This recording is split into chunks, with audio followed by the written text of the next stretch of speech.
सबसे बड़ा कट्टर बेईमान अरविंद केजरीवाल कांप रहा है थर-थर, सर्दी में निकल रहे हैं पसीने को ये कट्टर ईमानदार बताते थे, जो निकले कट्टर बेईमान। कानून को तोड़ना है, भ्रष्टाचार है, लूट खसोट है, कमीशन खोरी है, चोरी है, तो वो अरविंद केजरीवाल है। भारत में सबसे बड़ा कट्टर बेईमान पापी आपका कन्वीनर अरविंद केजरीवाल कांप रहा है थर-थर, सर्दी में निकल रहे हैं पसीने, अंदर से हुआ है बहुत उसमें डर। और क्यों? कारण यह है कि ईडी ने चौथा समन भेजा अरविंद केजरीवाल को और उनसे पूछताछ करना चाहिए। ये तो न्याय संगत है, कानून संगत है, लेकिन अरविंद केजरीवाल ऐसा क्या हुआ कि सर्दी में आप के पसीने छूट रहे हैं, आप थर-थर कांप रहे हैं, आपको डर लगने लगा है, आपको यह जानकारी हो गई है कि जेल की सलाखों के पीछे जो आरोपी बैठे हैं, जिनको ये कट्टर ईमानदार बताते थे, जो निकले कट्टर बेईमान, पूर्व उप मुख्यमंत्री मनीष सिसोदिया और सांसद संजय सिंह कह रहे हैं मेरे भैया शराब घोटाले के किंगपिन कट्टर बेईमान अरविंद केजरीवाल हमारे पास कब आओगे? हम व्याकुल हैं, हम चाहते हैं कि जेल की सलाखों के पीछे आप आइए और एक नया घोटाला करें। जैसे मसाज घोटाला किया था, मसाज करवा रहे थे पॉक्सो एक्यूज से, वैसे ही जब शराब घोटाले के किंगपिन अंदर जाएंगे, जो अब यकीन हो रहा है कि इनको अंदर जाना पड़ेगा। और ये बड़ी जिम्मेदारी से मैं कहता हूं, एक मुख्यमंत्री जो कि संविधान की शपथ लेता है, वो कहता है मैं संविधान और कानून का पालन करूंगा और उसकी रक्षा करूंगा। पहला समन, विधानसभा चुनाव है इसलिए नहीं जा पाऊंगा जी। दूसरा समन, विपासना करनी है मुझे, मैं इसलिए नहीं जाऊंगा। तीसरा समन, लोकसभा के चुनाव की शुरुआत हो चुकी है। आज चौथा समन आया और बताया यह जा रहा है, आप सब पत्रकार बंधुओं को ज्यादा जानकारी होगी। एक अवार्ड सेरेमनी थी, नाम था एक्सेलेंस इन एजुकेशन अवार्ड। वहां पे हमारा जो देश का भविष्य है, दिल्ली का भविष्य है, उन बच्चों को पुरस्कृत कर रहे हैं।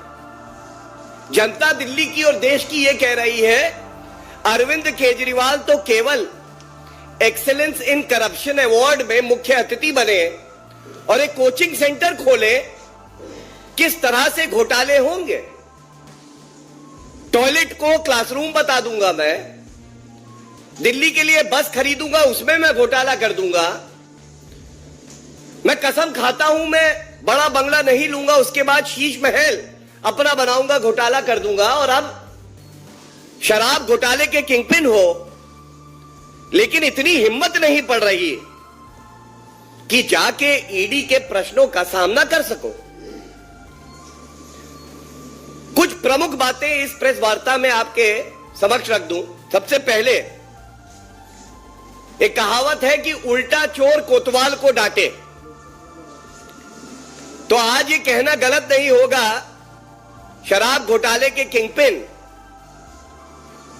ईडी को बता रहे हैं कि तुम अपना समन वापस लो। साथ में वो ईडी से सवाल पूछ रहे हैं। आजाद भारत के इतिहास में ऐसा नहीं हुआ है कि कोई व्यक्ति जांच एजेंसी समन देके बुलाए और वो जांच एजेंसी से कहे ये बताओ समन वापस लोगे या नहीं।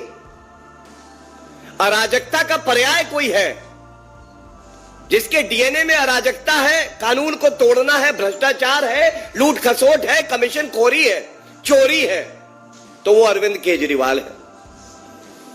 और दूसरा बड़ा सवाल जो आपके माध्यम से मैं चाहूंगा कि अरविंद केजरीवाल जहां पे भी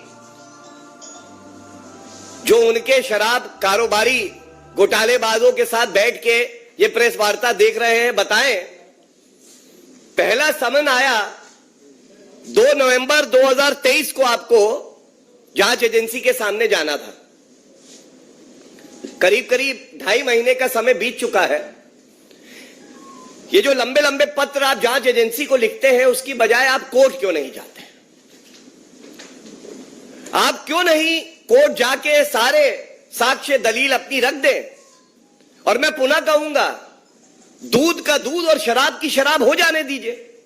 लेकिन अब यह यकीन हो गया है कि अरविंद केजरीवाल जानते हैं कि उन्होंने ये जो घोटाला किया है हजारों करोड़ रुपए का, जैसे 10.5 महीने से मनीष सिसोदिया को बेल नहीं मिली है, संजय सिंह 3.5 महीने से बेल नहीं पाए अंदर है, तो अरविंद केजरीवाल भी जान गए हैं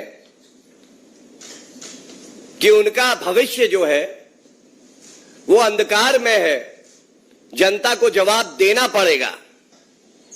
और बिल्कुल स्पष्टता से ये बात कह दे, अरविंद केजरीवाल कट्टर बेईमान पापी, आपके कन्वीनर सुन लो, कानून से ऊपर तुम हो नहीं।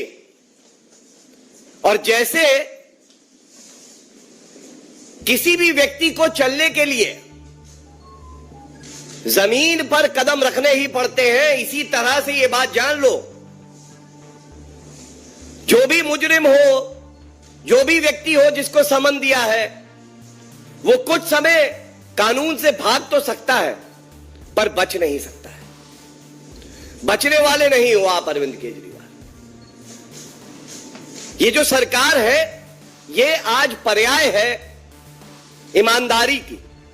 ये पर्याय है कि अगर घोटाला करोगे तो सख्त कार्रवाई होगी, तुम्हें बख्शा नहीं जाएगा।